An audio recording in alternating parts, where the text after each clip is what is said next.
கொரிந்தியருக்கு எழுதிய 2ஆம் திருமுகம் அதிகாரம் 7.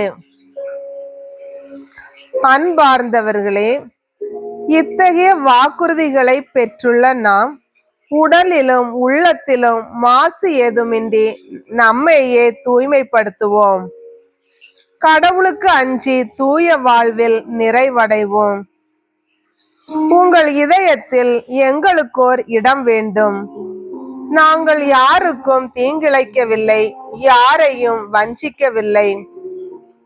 நீங்கள் குற்றவாளிகள் என தீர்ப்பளிப்பதற்காக நான் இவ்வாறு கூறவில்லை.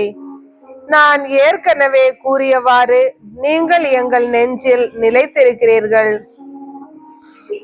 நாம் செத்தால் ஒன்றாய் சாவோம், வாழ்ந்தால் ஒன்றாய் வாழ்வோம். உங்கள் மேல் எனக்கு மிகுந்த நம்பிக்கை உண்டு. உங்களை குறித்து மிகவும் பெருமைப்படுகிறேன்.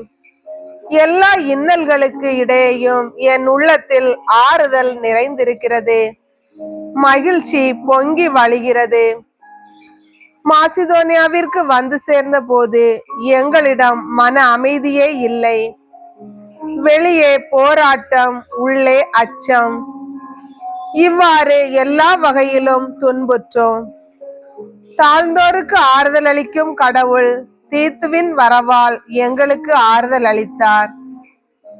அவரது வருகையால் மட்டுமல்ல, நீங்கள் தீத்துவுக்கு அளித்த ஆறுதலாலும் நாங்கள் ஆறுதல் அடைந்தோம். எங்களை காண நீங்கள் கொண்டிருந்த ஏக்கத்தையும் நீங்கள் அடைந்த துயரத்தையும் நீங்கள் என்னிடம் காட்டிய ஆர்வத்தையும் பற்றி அவர் எங்களிடம் சொன்னபோது நாங்கள் மிகுதியான மகிழ்ச்சி அடைந்தோம். நான் எழுதிய திருமுகம் உங்களை மன வருத்தப்படுத்தியது என்பதை அறிந்தபோது அது பற்றி நான் வருந்தவில்லை. அத்திருமுகம் உங்களை சிறிது காலத்துக்கு மன வருத்தப்படுத்தியது என்பது உண்மைதான்.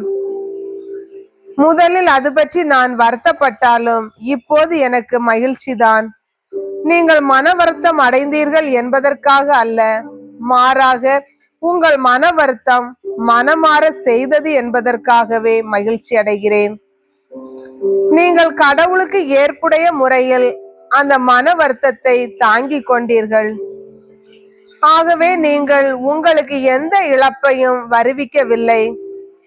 கடவுளுக்கு ஏற்புடைய முறையில் தாங்கிக் கொள்ளப்படும் மன வருத்தம் மீட்பு தரும் மன மாற்றத்தை விளைவிக்கிறது.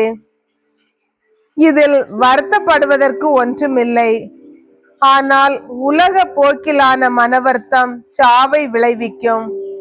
கடவுளுக்கு ஏற்புடைய முறையில் நீங்கள் தாங்கிக் கொண்ட மன வருத்தம் உங்களுக்கு எத்துணை ஊக்கத்தை அளித்தது பார்த்தீர்களா? அது மட்டுமா?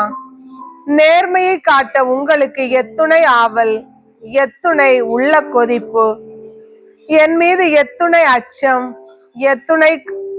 என்னை காண எத்துணை ஏக்கம், எத்துணை ஆர்வம், எனக்கு மன வருத்தம் அளித்தவனிடம் எத்துணை கண்டிப்பு. இவ்வாறு உங்கள் செயல்கள் அனைத்திலும் நீங்கள் நேர்மையாளர்கள் என காட்டிக்கொண்டீர்கள். ஆக தீங்கிழைத்தவரை முன்னிட்டோ தீங்குக்கு உள்ளானவரை முன்னிட்டோ நான் அத்திருமுகத்தை எழுதவில்லை. மாறாக கடவுள் திருமுன் நீங்கள் எங்கள் மேல் கொண்டுள்ள ஆர்வம் வெளிப்படுமாறே அதை உங்களுக்கு எழுதினேன். அதனால் நாங்கள் ஆறுதல் அடைந்தோம். நாங்கள் ஆறுதல் அடைந்தது மட்டுமல்ல, தீத்துவின் மகிழ்ச்சியை கண்டபோது மேலும் மிகுதியாக மகிழ்ச்சி அடைந்தோம். ஏனெனில் நீங்கள் அவருக்கு புத்தெழுச்சி ஊட்டினீர்கள். நான் உங்களை குறித்து தீத்துவிடம் பெருமையாய் பேசியது பற்றி வெட்கமடையவில்லை.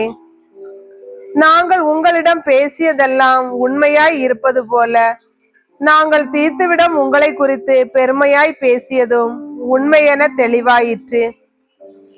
நீங்கள் அனைவரும் அவருக்கு கீழ்ப்படிந்து அவரை அச்சத்தோடும் நடுக்கத்தோடும் ஏற்றுக்கொண்ட முறையை அவர் நினைவு கூறும்போது அவரது உள்ளம் உங்களுக்காக மிகுதியாய் உருகுகிறது.